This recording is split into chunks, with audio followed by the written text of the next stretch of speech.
अस्सलाम वालेकुम दोस्तों, उम्मीद है सब खैरियत से होंगे। आज हमारा टॉपिक है सर सैयद अहमद खान। इनका डेट ऑफ बर्थ है 27 मार्च 1817। इनकी तारीख पैदाइश जो है वो है 27 मार्च 1817 और इनकी डेट ऑफ डेथ जो है वो है 1898।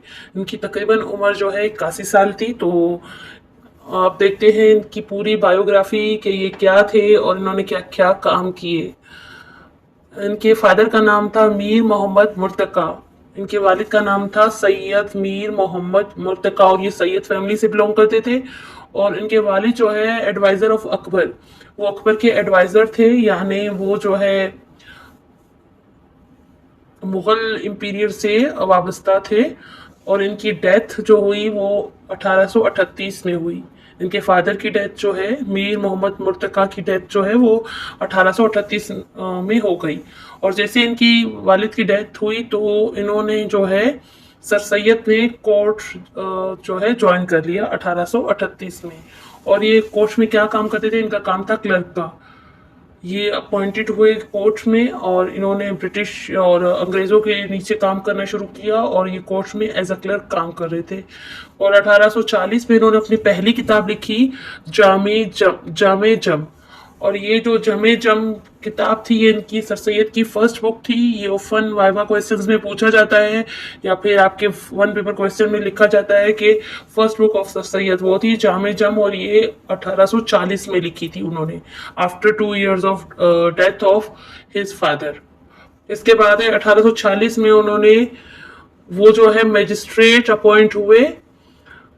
1840 में वो मैजिस्ट्रेट अपॉइंट हुए, जहां क्लर्क थे वहीं मैजिस्ट्रेट भी अपॉइंट हुए। और उन्होंने फिर एक किताब लिखी जिसका नाम था असारे असलादीद। ये किताब असारे असलादीद जो है ये हिस्टोरिकल प्लेसेस ऑफ इंडिया के मुतालिक थी। इंडिया के जो तारीखी मुकामात हैं इनके मुतालिक थी। पहली किताब इनकी जामे जम 1840 में लिखी। दूसरी असारे, असार का मतलब होता है निशानात, असारे असलादीद जो है ये हिस्टोरिकल प्लेसेस ऑफ इंडिया के मुतालिक इन्होंने लिखी। और कब लिखी? 1840 में। इसके बाद 1857 में ये जो इनका क्या रोल रहा 1857 की जंग आज़ादी जब हुई तो इन्होंने क्या किया? Protect many Britishers in war of independence. War of independence में क्या हुआ था कि हिंदुस्तानी जो है ब्रिटिशर को कहीं भी मिलते थे तो उनको कत्ल कर रहे थे उनका जो है। फिर इन्होंने क्या किया, क्योंकि ये ब्रिटिशर्स के नीचे ही काम कर रहे थे और मैजिस्ट्रेट थे, तो उन्होंने क्या किया, अपने जो सीनियर्स थे उनकी जान बचाई। जो इनके आसपास के लोग थे, ऑफिसर्स थे, ब्रिटिशर्स थे, तो वॉर ऑफ इंडिपेंडेंस में इन्होंने क्या किया? ब्रिटिशर्स को प्रोटेक्ट किया। उसके बाद 1858 में जो है असबाबे बगावत हिंद लिखा इन्होंने, असबाबे बगावत हिंद। क्योंकि आपको पता है 1857 की जंग आज़ादी के बाद जो है सारा का सारा मलबा मुस्लिम्स पर आ गिरा कि और ब्रिटिशर्स ये समझते थे, अंग्रेज ये समझते थे कि जो जिम्मेदार है इस जंग आज़ादी के वो मुस्लिम्स हैं। तो इसमें क्या किया सर सैयद ने उनकी जो है प्रोटेक्शन में मुसलमानों की एक रसाला लिखा, असबाब बगावत हिंद के हिंद में जो हिंदुस्तान में बगावत हुई इसके जो रीजंस क्या थे। असबाब बोलते हैं रीजंस को, रीजंस क्या थे तो उसके रीजंस मेंशन किए असबाब बगावत हिंद में के जो बगावत हिंद हुई या जो वार ऑफ इंडिपेंडेंस हुई तो इसकी वजूहात क्या थी। और उसमें सिर्फ मुस्लिम ही जो है नहीं थे इन्वॉल्व, तमाम जो हिंदुस्तानी थे वो तमाम मिल के उन्होंने जंग की। और इसकी जो रीजंस थी वो ब्रिटिशर्स की जो है अच्छी पॉलिसीज नहीं थी, ठीक पॉलिसीज नहीं थी, उनके रूल ठीक नहीं थे, तो इसकी वजह से जो है ये वॉर हुई, वॉर ऑफ इंडिपेंडेंस हुई। तो ये सब जो है उन्होंने अपने इस रसाले असबाबी बगावत हिंद में लिखा। और ये क्या है 1858 में जो है लिखा गया और 1859 में पब्लिश हुआ, यानी आफ्टर वॉर ऑफ इंडिपेंडेंस 1 साल के अंदर उन्होंने ये रसाला लिखा। और उसके बाद 1859 में मुरादाबाद में स्कूल कायम किया। आपको पता है कि वॉर ऑफ इंडिपेंडेंस और जब ब्रिटिशर्स आए तो मुसलमानों ने आहिस्ता आहिस्ता मुसलमानों के कारोबार तबाह हो गए और मुसलमानों पर जुल्म सितम होने लगे। तो उन्होंने क्या किया, मुस्लिम्स ने एज अ रिएक्शन अपने बच्चों को स्कूल भेजना, तालीम से दूर रहना और तमाम जो सरकारी शोबों से दूर रहने लगे। और इसका फ़ायदा ہندوؤں کو ہوا، کیونکہ پھر انہوں نے جو ہے بڑھ چڑھ کر تعلیم لی، اور پھر وہ جو ہے اچھی سی پوسٹ پہ بھی آگے، اچھے کاروبار بھی ان کو ملنے لگے۔ تو اس کا پھر سر سید نے یہ تعلیمی بحران مسلمانوں کا ختم کرنے کے لیے اور مسلمانوں کی کو زبوں عالی سے نکالنے کے لیے سکولز، اور وہ جانتے تھے جب تک مسلم تعلیم حاصل نہیں کریں گے آگے نہیں بڑھیں گے، تو سکولز کا قیام سٹارٹ کیا۔ انہوں نے جو ہے تعلیمی خدمات دیں، تو پہلی انہوں نے سکول جو ہے وہ مراد آباد سکول قائم کیا 1859 میں، پھر 1862 میں غازی پور سکول، پھر 1863 میں سائنٹیفک سوسائٹی کا قیام عمل میں لایا۔ تو سائنٹیفک سوسائٹی کیا تھی؟ یہ بیسکلی جو بکس ہوتی تھی انگلش اور پرشین میں، ان کو چینج کر کے یہ اردو میں ٹرانسلیٹ کرتی تھی، پرشین میں ٹرانسلیٹ کرتی تھی، تاکہ جو مسلمان ہیں انڈیا کے، تو وہ جو ہے آرام سے جدید تعلیم کو پڑھ سکیں اور وہاں سے جو ہے حاصل کر سکیں تعلیم اور آگے پڑھ سکیں۔ تو پھر اس کے بعد 1867 میں اردو ہندی کنٹروورسی سامنے آئی بنارس کے مقام پر، اردو ہندی کنٹروورسی بنارس کے مقام پر سامنے آئی، اور یہ کیا تھی بیسکلی؟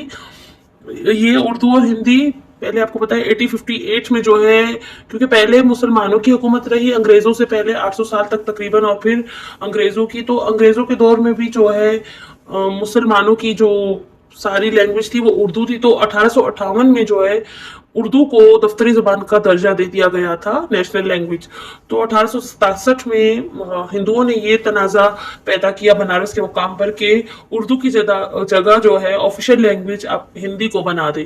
یہ اردو اور ہندی سننے میں تو ایک ہی ہے، بٹ کیا ہے کہ ان کی ریٹن فارم جو ہے وہ الگ ہوتی ہے۔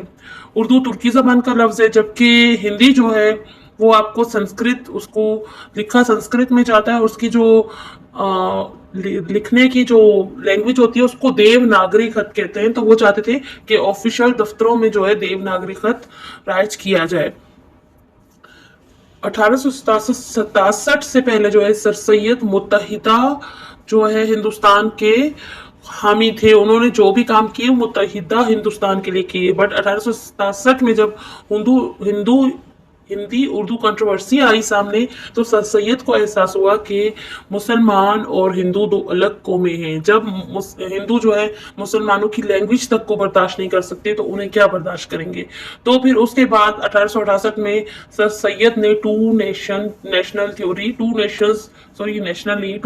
تھیوری جو ہے پیش کی کہ ہندو اور مسلم صدیوں سے الگ الگ قومیں، ان کا رہن سہن، لہجہ، رسم و رواج، مذہب سب الگ ہیں۔ اس کے بعد 1869 میں سر سید جو ہے وہ لندن چلے گئے اپنے بیٹے سر سید محمود کے ساتھ۔ انہوں نے وزٹ کیا لندن کا، اور اس کا وزٹ کا مقصد صرف اتنا تھا کہ وہ چاہتے تھے کہ ہندوستان کی تعلیمی معیار کو جو ہے اور بہتر کیا جائے، اور پھر وہ یورپ کے ممالک کا وزٹ کر کے دیکھنا چاہتے تھے کہ وہاں کیسے جدید تعلیم کا کیا بندوبست ہے، تاکہ پھر وہ یہاں آ کر اپنی تعلیمی نظام کو بہتر کر سکیں۔ اور پھر 1870 میں وہ واپس آ گئے، ریٹرن بیک، اور 1861 میں سر ولیم مر نے بک لکھی تھی دا لائف آف محمد، اور جب وہ لندن گئے تو انہوں نے اس بک کا وزٹ کیا۔ اس میں کئی گستاخیاں تھی حضور صلی اللہ علیہ وسلم کی شان میں، تو پھر اس کے جواب میں سر سید نے واپس آ کر ایک کتاب لکھی، خطبات احمدیہ۔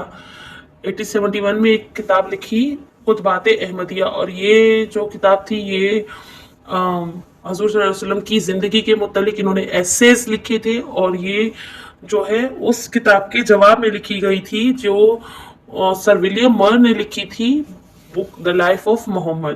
اس کے بعد 1871 میں انڈین مسلمز جو ہے ایک کتاب سر ولیم ہنٹر نے لکھی تھی، تو اس میں بھی کئی جو چیزیں تھی وہ درست نہیں تھی، تو اس کے ریٹرن میں 1872 میں سر سید نے ریوائول آف انڈین مسلمز لکھا۔ یہ بھی ایک بک ہے، ریوائول آف انڈین مسلمز۔ یہ کس کے جواب میں لکھی تھی؟ سر ولیم نے انڈین مسلم سے کتاب لکھی تھی، اس کے جواب میں سر سید نے یہ کتاب لکھی۔ 1862 میں سر سید نے ایک کتاب لکھی تھی تبیین الکلام، یہ بائبل کی جو ہے آپ کو تصنیف تھی जो और उसने इसमें लिखा था कि कैसे मुस्लिम और जो क्रिश्चियन है कैसे बैठ के खा सकते हैं और क्या इनके लिए मौजू, यानी वो चाहते थे कि मुसलमानों और अंग्रेज़ों के दरमियान खलीज कम हो। इसके हवाले से उन्होंने ये किताब लिखी थी। इसके बाद 1870 में तहजीबुल इखलाक एक रसाला था जो सर सैयद ने लिखा। और उसके बाद 1875 में MAO स्कूल का कयाम जो है अमल में लाया गया। 1875 में उन्होंने एक स्कूल कायम किया, MAO मेमडन एजुकेशनल ओरिएंटल स्कूल। 1877 को इसी स्कूल को जो है कॉलेज का दर्जा दे दिया गया।